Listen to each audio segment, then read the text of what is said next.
Unit 731 जापानी imperial army का ये एक लैब था जिसका नाम है यूनिट 731।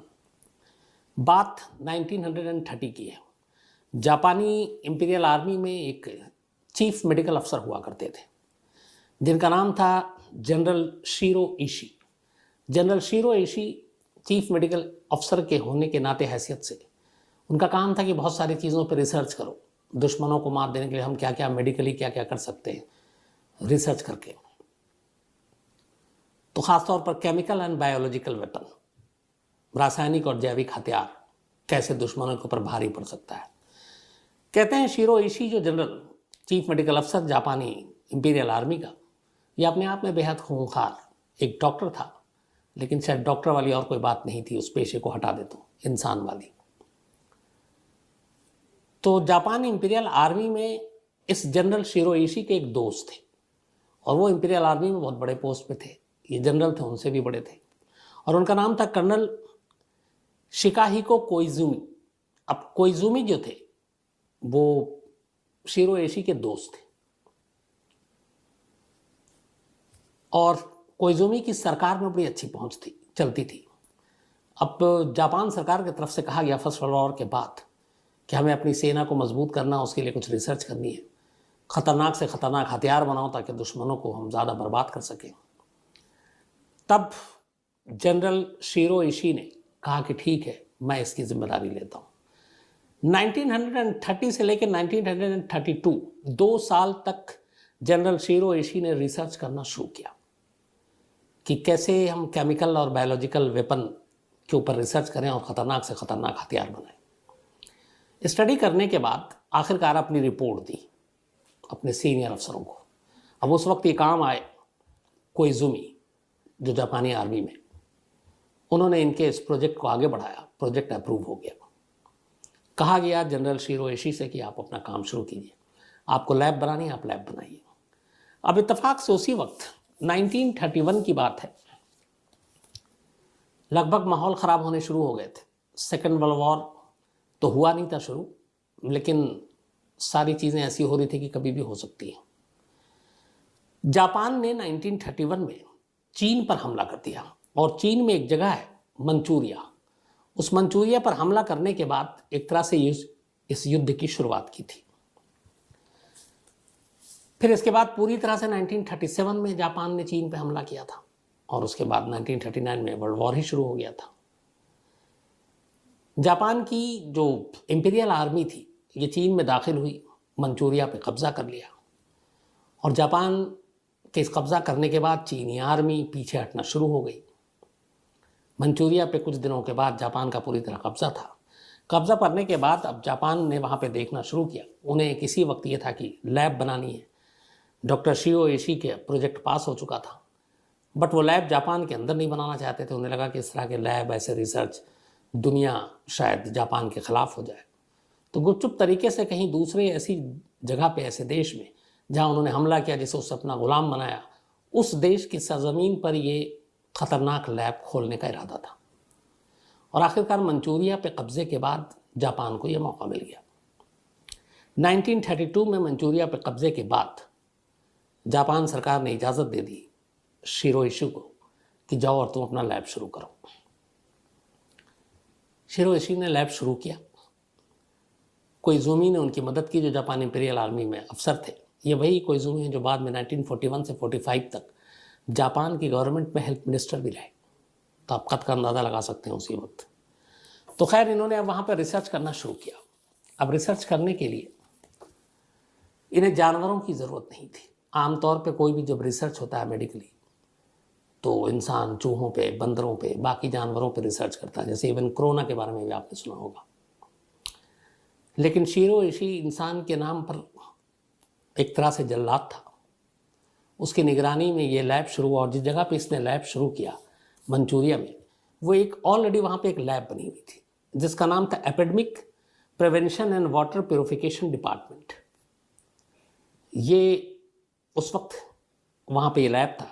इसी लैब को 1932 में शीरो इशी ने टेक ओवर किया और इसका नाम रख दिया यूनिट 731, यूनिट 731। अब यहाँ पर रिसर्च शुरू हुआ। केमिकल और बायोलॉजिकल रिसर्च। ये पिंगफांग शहर जो मंचूरिया जहाँ पे ये फिर लैब बनाया गया, ऐसे कुछ और भी लैब बनाए थे, लेकिन सबसे ज़्यादा यूनिट 731 ही क्यों चर्चा में आया, क्योंकि उसकी वजह थी इस लैब में जब काम शुरू हुआ तो इंसानियत शर्मसार हुई, क्योंकि इंसानों पे ऐसा जुल्म शायद ही किसी लैब में, इंसानों के बनाए लैब में इससे पहले हुआ। इस लैब में अलग अलग तरह की टेस्टिंग होती थी इंसानों पर। कहते हैं कि इस लैब में जब 1932 से शुरू हुआ, ये 45 तक चला, करीब 8, 5, 13 साल तक। इन 13 सालों में जो चीन की आर्मी के सिपाही थे जिनको सबसे पहले पकड़ा, कुछ दूसरे देशों के जो बंधक थे उन्हें पकड़ा, फिर लोग कम पड़ने लगे तो चीन के ही लोगों को सज़ा के तौर पर इस यूनिट 731 में लाया जाने लगा और इनके ऊपर रिसर्च करना शुरू किया गया। तो इन 13 सालों में यूनिट 731 में और इससे जुड़े जो बाकी लैब थे, और भी जगहों पे लैब थे, इस रिसर्च के नाम पर जापान इंपीरियल आर्मी और ये शीरो ओइशी जो इसके CMO चीफ मेडिकल अफसर, इनकी इस गैर इंसानी हरकत की वजह से करीब 5 लाख लोगों की जान गई। 500,000, 5 लाख एक बड़ी तादाद होती है।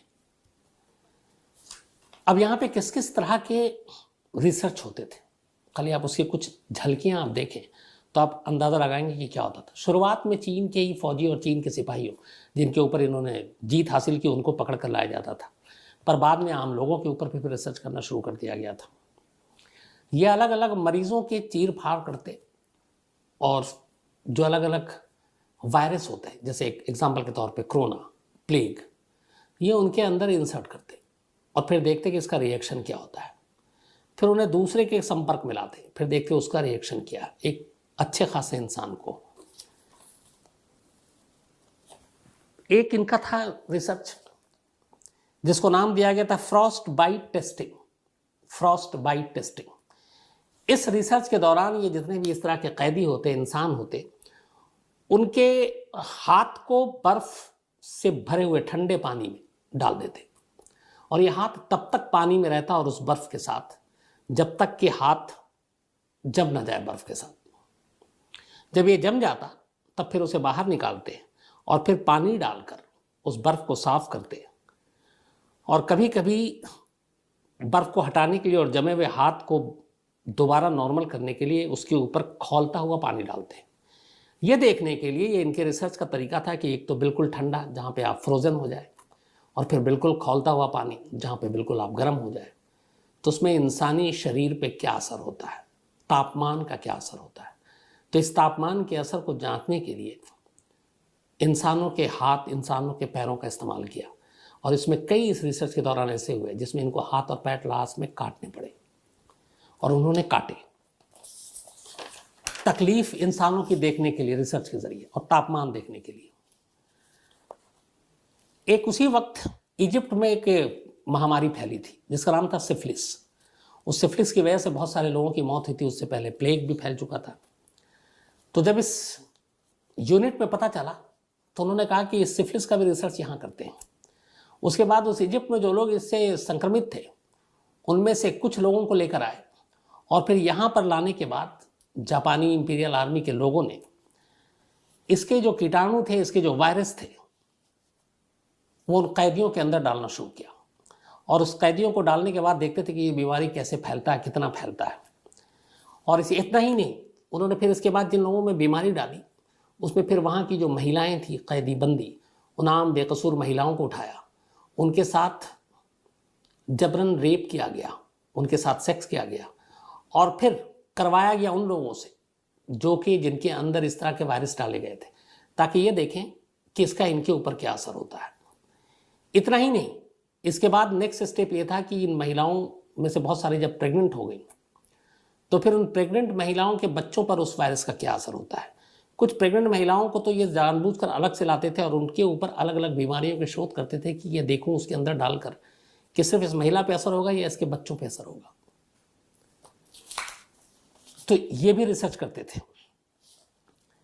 इतना ही नहीं, जब लोग अलग अलग आग के अंदर अलग अलग वायरस के लिए लेकर ये सारी चीज़ें का जब रिसर्च करते तो उसमें ज़्यादातर लोगों की मौत होती जाती।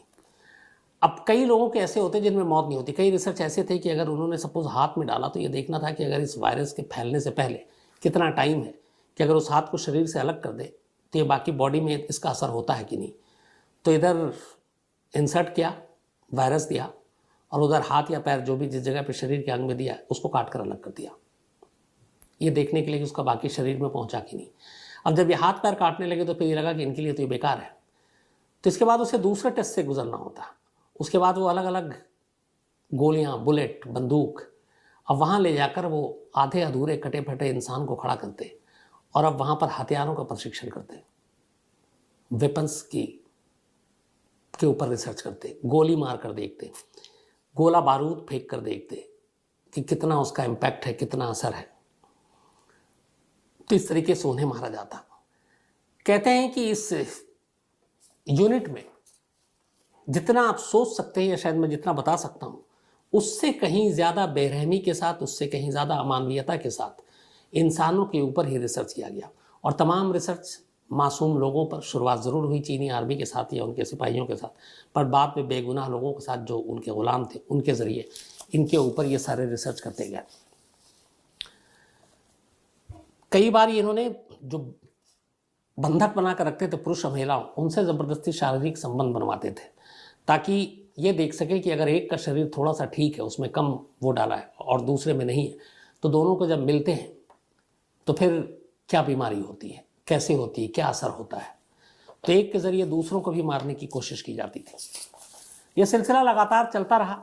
बीच में इसको लेकर कई बार ये चीज़ें उठी यूनिट 73-1 को लेकर कि जापान इस तरीके का एक रिसर्च कर रहा है केमिकल और बायोलॉजिकल वेपन को लेकर, ख़तरनाक हथियार इंसानों पर, और बहुत सारे लोग मारे जा रहे हैं। क्योंकि यहाँ से जितने लोग गायब होते, जो पकड़े जाते, उनके परिवार वाले इधर उधर भागते, लेकिन कोई सुनवाई नहीं थी। बट कई लोगों को ये मालूम था कि ये हो रहा है, लेकिन इंसाफ कौन करता। तो ये सिलसिला चलता रहा। इत्तफाक से 1939 में फिर आखिरकार सेकेंड वर्ल्ड वॉर शुरू हुआ, 45 तक चला।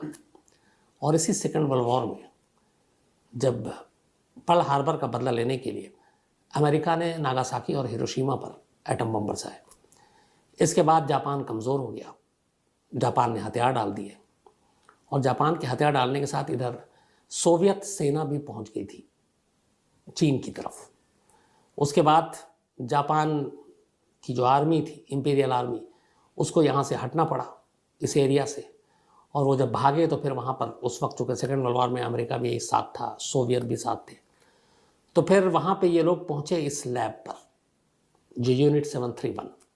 वहाँ जाने के बाद सोवियत संघ की जो सेना थी उसने इस लैब को अपने कब्ज़े में लिया और वहाँ जो भी लोग जापान के थे जो काम कर रहे थे उन सबको गिरफ्तार किया। हालांकि कहते ये भी हैं कि गिरफ्तारी से पहले, और उन्हें पता था कि हम हार रहे हैं, तो बहुत सारे जो रिसर्च पेपर थे जापान ने जला दिए, लेकिन बहुत सारे बच गए। इसके बाद इन लोगों को लेकर आया गया, इनके ऊपर वॉर, एक युद्ध बंदी वाला मुकदमा चला। कुछ को सोवियत सेना ने कब्जे में रखा, जेल भेज दिया। कुछ को यूएस ने कहा कि हमें सौंप दो। यूनाइटेड स्टेट ने, अमेरिका ने इस यूनिट 731 के कई अहम साइंटिस्ट और बाकी लोगों को अपने कब्जे में ले लिया। लगा था कि अमेरिका जो है इनके खिलाफ सख्त एक्शन लेगी, कार्रवाई करेगी, लेकिन यहाँ भी खेल हो गया। अमेरिका ने उनके खिलाफ कुछ काम नहीं किया, कोई कार्रवाई नहीं की, जिन्होंने करीब 5 लाख इंसानों की मौत के जो जिम्मेदार थे। अमेरिका ने इन लोगों से सिर्फ ये कहा कि तुमने जितने भी अभी तक रिसर्च किए, चाहे वो केमिकल वेपन हो, बायोलॉजिकल वेपन हो, जैविक या रासायनिक हथियार, उन रिसर्च की जो रिपोर्ट है वो क्या रही वो हमें दे दो, बदले में हम तुम्हें माफ़ी दे देंगे। और कहते यही है कि उन लोगों से अमेरिका ने वो रिपोर्ट ले लिया। अमेरिका शुरू से बहुत ही होशियार और चालाक देश है, और उन सबको लेने के बाद उन सबको माफ़ी दे दी।